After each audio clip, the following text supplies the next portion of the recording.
topic for this week is designing activities and assessments for inquiry. Given that a teacher wants to use an inquiry approach in her classroom, what are some of the barriers to her success, and what are some strategies that can help her succeed? One of the things you may notice from this week's video is that I'm not actually reading it from a text on the screen. In other words, it's not scripted.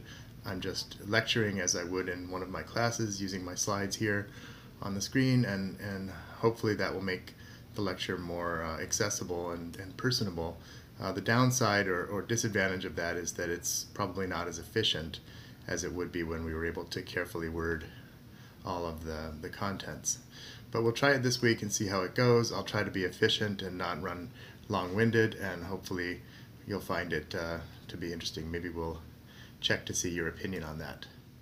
So I think design as a topic is central to this course, and it came to light this week for me when I was reading through some of the comments that you were making on the resources, where a teacher would see a great looking resource, even a general one like Pinterest, or a very specific one like a Khan Academy lesson, and they would write, I see that this is valuable, and I see that this is, would lead to a lot of deep student learning, but in my course I just don't know how I could make it work. I don't know how I could make it fit so that students really learned and I wasn't wasting the time essentially that I was spending on it. So to me, this points to the issue of design, and I think of design as one of the three special skills that teachers must possess, or sort of the hard work of teaching. The first one is classroom management and just your rapport with your students, and that is something that maybe can't even be taught, but crucial to your success with any kind of teaching. The second one is monitoring what students know and how that knowledge is progressing throughout the time of the curriculum. And the third one is designing activities and assessments. Now, this course may not be able to help much with the first one, but hopefully it will at least give you some pointers and potential experiences with the second two. Another interesting theme I saw, particularly in the discussions, was concerned with the issue of how much time inquiry takes from your curriculum. Scott P. says here, "I love the idea of depth of coverage with helping students in reflection and making connections between various topics, but I just don't have the available curriculum time." So in other words, there are those of you who feel like you're confident that you could put together a deep content treatment that would take several weeks for students, but you just don't have the luxury of that much curriculum time. And I have to say I appreciate that. It's been an element of my own professional life as a researcher that the teachers I work with have this concern, and especially in secondary math and science, where there's an awful lot, almost a severe level of content to be covered in a given term. And I think what I have to say there is that it is an issue, and that essentially the strategy has to be to make the most out of whatever limited treatment that you can give to inquiry, to use your inquiry that you add to your curriculum, even in small doses, to your advantage. So a few of the kind of advantages we could get out of adding even a week of inquiry into our curriculum, or even a few days. First, that it helps us make connections between topics which might otherwise be treated sort of piecemeal and never brought into a coherent view for students. It gives them a chance to make a connection to their own understanding and to deepen their understanding. A second advantage is that inquiry can allow you to cover important process standards like collaboration, critical thinking, design, and argumentation. And these are sometimes also required of teachers, but it's difficult to find a good way to integrate those into your courses. So inquiry offers a plausible, realistic solution to how those can be treated seriously.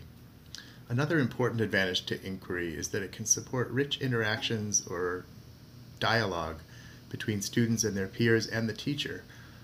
Particularly for the teacher, it's very hard to have these kind of interactions and discussions if you're up on stage, if students are lecturing and taking notes.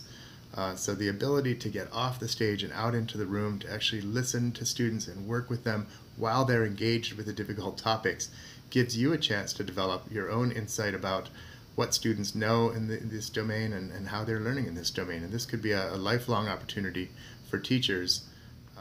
So designing inquiry is the name of the game, and I think the first step for any teacher who feels sort of challenged by this is to actually acknowledge that they are going to be doing curriculum design.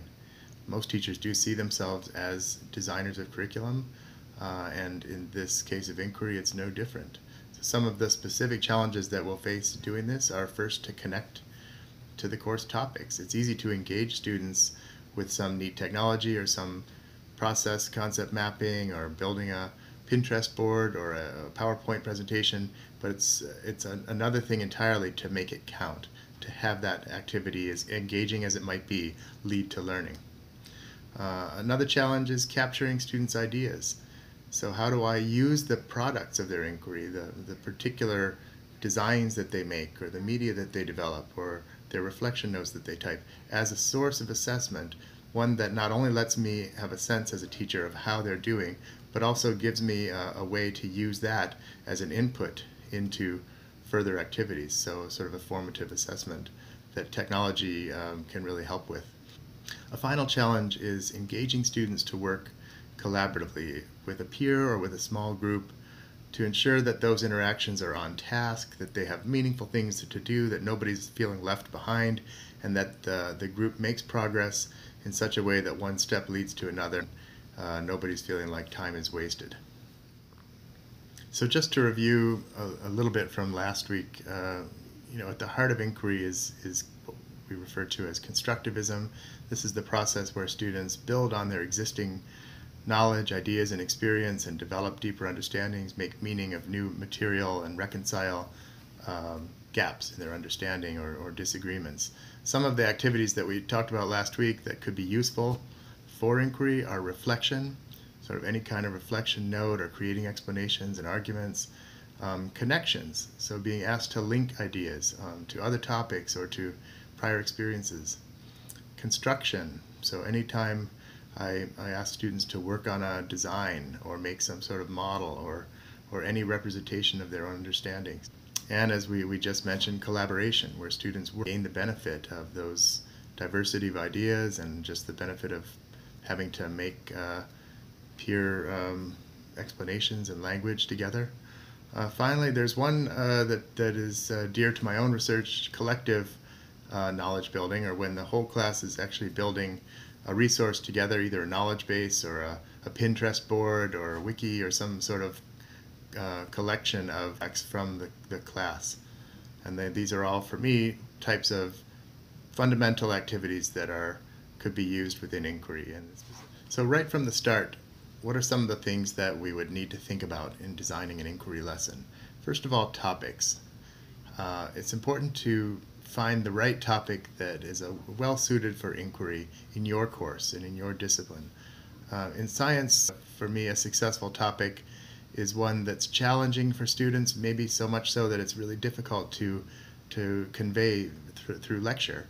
And so that would make inquiry a good strategy if the normal approach isn't working. It'd be topics like evolution or force or, as we saw last week, the difference between heat and temperature. Not easy to lecture about those things. Also topics that are cross-cutting, so that might appear in several places or that weave together some themes within the course. Another issue to think about from the beginning is the duration. How much time basically can you afford to give an inquiry unit? Last week's example with Jennifer and the WISE lesson that she used was about 2 class periods, but for her those were 75-minute periods, so 150 minutes. That's a lot of curriculum time for some teachers, and others can afford that much.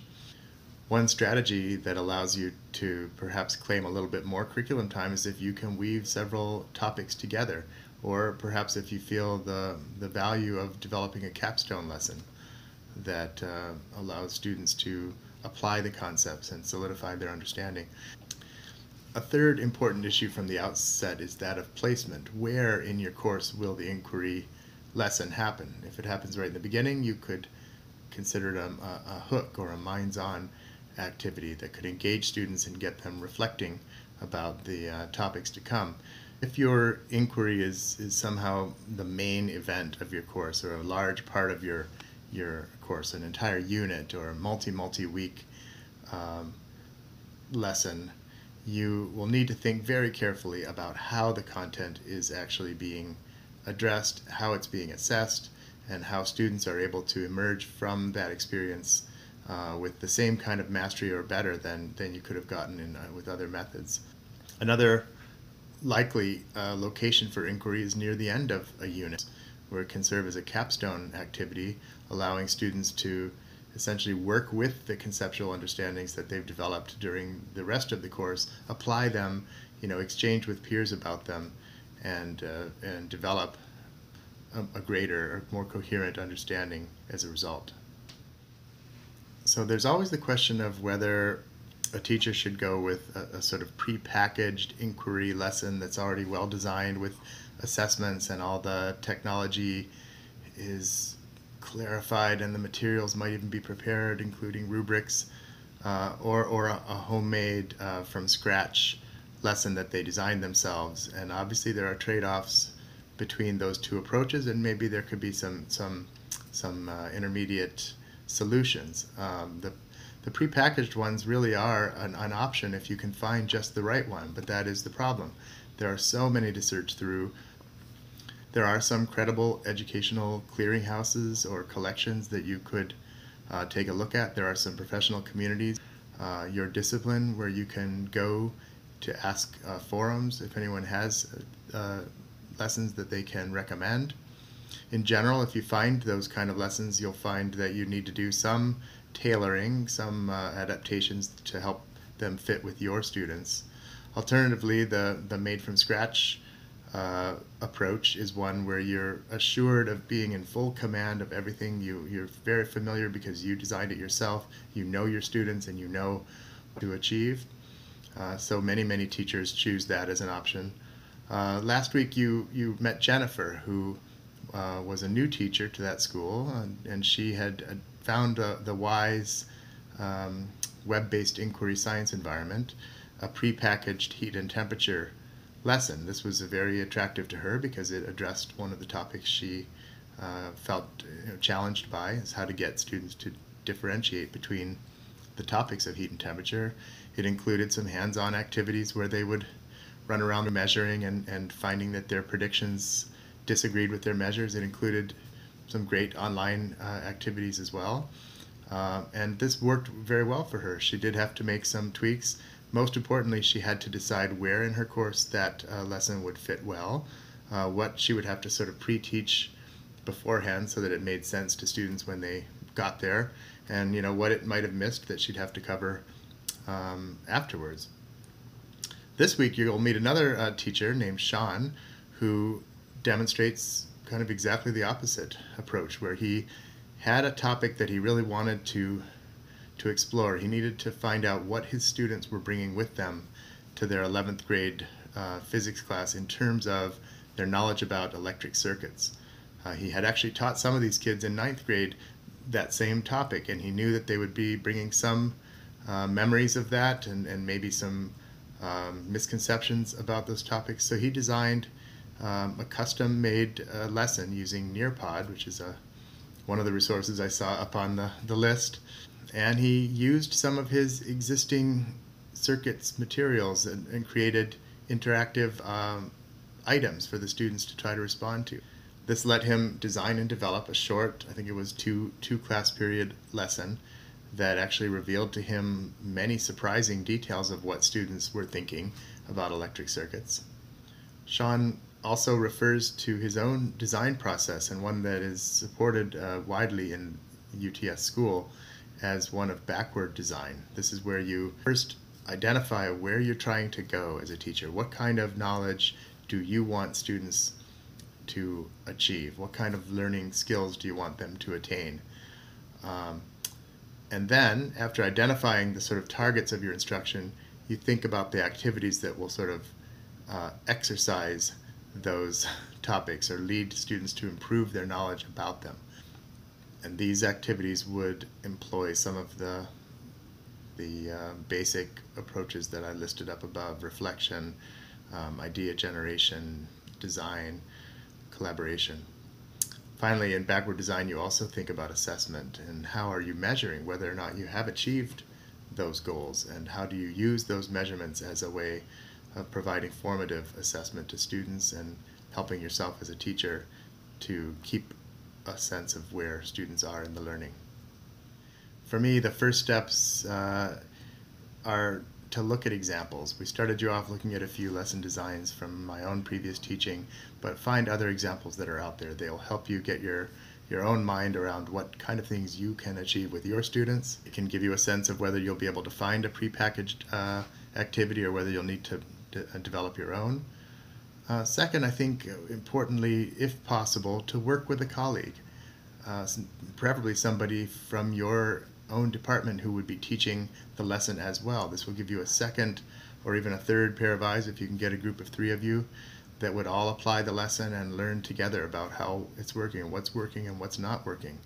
Very important to remember that this will be an iterative process. You will likely run these lessons not just once, but several times, improving them with each offering. Finally, think carefully about where in your major unit you would insert the activity. What kinds of pre-teaching would be required to help students get the most out of it? Make sure you prepare everything well beforehand and ideally try out the activity yourself. Most importantly, over the course of enacting the activity, be sure to reflect on how it's working, evaluate student engagement and their output, and keep notes on what can be improved for the next time. Finally, you can really only learn about designing inquiry by doing it. So we hope this MOOC will be one way to get you started. If you want to, or if you're able to participate in the design strand, we're actually giving you support along the way to create a lesson and get some experience of doing that. And we'll try to give you support throughout that process as you take this first step in becoming an inquiry designer.